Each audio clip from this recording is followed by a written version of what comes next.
Hey folks, Alan Saunders, SteelersNow.com here, wrapping things up at Raymond James Stadium in Tampa. The Pittsburgh Steelers 27-17 winners over the Tampa Bay Buccaneers, week 1 of the 2023 NFL preseason. And it was really exactly what you wanted to see from this Pittsburgh team.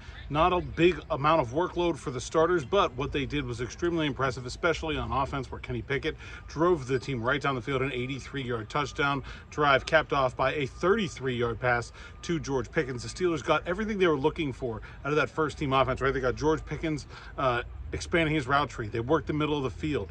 They got all the top offensive players involved: Najee Harris, Jalen Warren, Pat Freiermuth, Deontay Johnson.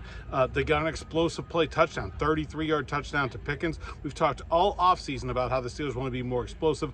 They showed that. Look, it's one drive. It wasn't even a drive against all of the Tampa Bay starters, but it is extremely encouraging to see that the thing that has been the focus of so much work for this team since the end of the 2022 season come to fruition here tonight. We also got great glimpses from some other players down on the depth chart. Guys like Calvin Austin, who had a fantastic first game in a Pittsburgh Steelers uniform. He had 2 big jet sweeps to set up an Anthony McFarland touchdown. Ant Mack, another guy who has been impressive all preseason and continue to look good on the field here tonight. And then Austin, with the big play of the game, a 67-yard touchdown, just absolutely torched a corner down the field in cover 3. Mason Rudolph dropped one in the bucket. Rudolph looked very good as well. On the defensive side, a couple of the rookies really standing out.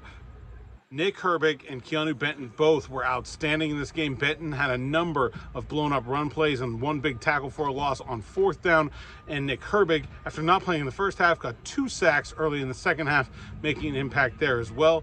Not everything, across the board positive. First-round pick Broderick Jones, he got a lot of work, but it was pretty quiet, and he did give up a sack towards the end of the game of 4th-string quarterback Tanner Morgan. It's going to be a process for him, and he's still developing, and we saw some of that here. I thought the first-team offensive line, while they were in there, looked very, very good. The Steelers obviously have a lot more to learn and a lot more work to do, but it's hard to feel really bad in any way about the work they showed here on the field tonight in Tampa, and if they can continue this trajectory, things look like a very strong preseason. For Steelers Now in Tampa, I'm Alan Saunders, and we'll see you next time.